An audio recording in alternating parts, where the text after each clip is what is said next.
तुमच्या समोर माझी मनोगत व्यक्त करत आहे. कृपया ते तुम्ही शांतपणे ऐकून घ्यावे. ही माझी राजा तू रयतेचा राजा तू जनतेचा राजा तू धगधगती आग तू वाघांचा वाघ तू भक्तियोगी कर्मयोगी राजयोगी तू नशिबावर मात तू पाठीवर हात तू मनोमनी क्षणक्षणी तुझेच नाव आहे. दहा दिशा तुला घुमतो आहे तुझाच गाजा वाजा तूच आमचा रक्षक तू जाणता राजा सर्वप्रथम माझ्याकडून तुम्हा सर्वांना शिवजयंतीच्या हार्दिक हार्दिक शुभेच्छा. रयतेचा राजा शिवछत्रपती यांना माझा त्रिवार मानाचा. महाराजांचा जन्म 19 फेब्रुवारी 1630 रोजी शिवनेरी किल्ल्यावर झाला. त्याचे पूर्ण नाव शिवाजी शहाजी भोसले असे होते. त्यांच्या आईचे नाव जिजाबाई असे होते. त्यांच्या आईचे नाव राजमाता जिजाऊ असे होते. त्यांच्या वडिलांचे नाव शहाजी राजे भोसले असे होते.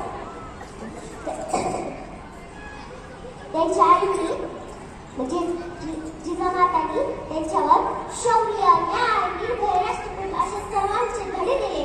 म्हणूनच शिवला खूप शूर आणि धाडसी बनले. त्यांचे लहानपणापासून जीवाला जीव देणारे मावळे तयार केले होते.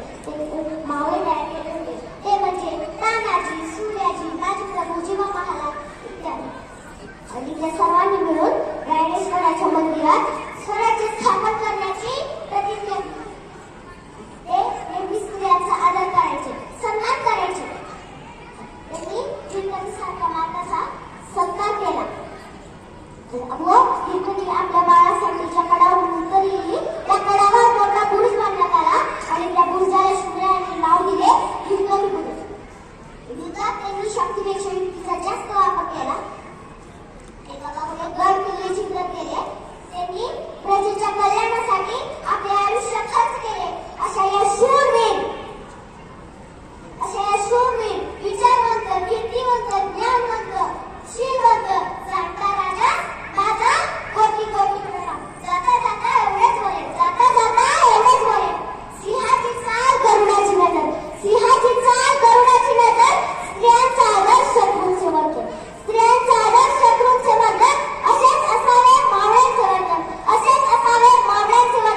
हीच छत्रपती शिवाजी महाराजांची एवढे बोलत मी माझे 2 शब्द संपवले. जय जिजाऊ, जय शिवराय. तुमच्या सर्वांची खूप ऋणी आहे कारण की आदरणीय प्रिन्सिपल मॅम, सर्व टीचर्स यांनी मला इथे येऊन बोलायची संधी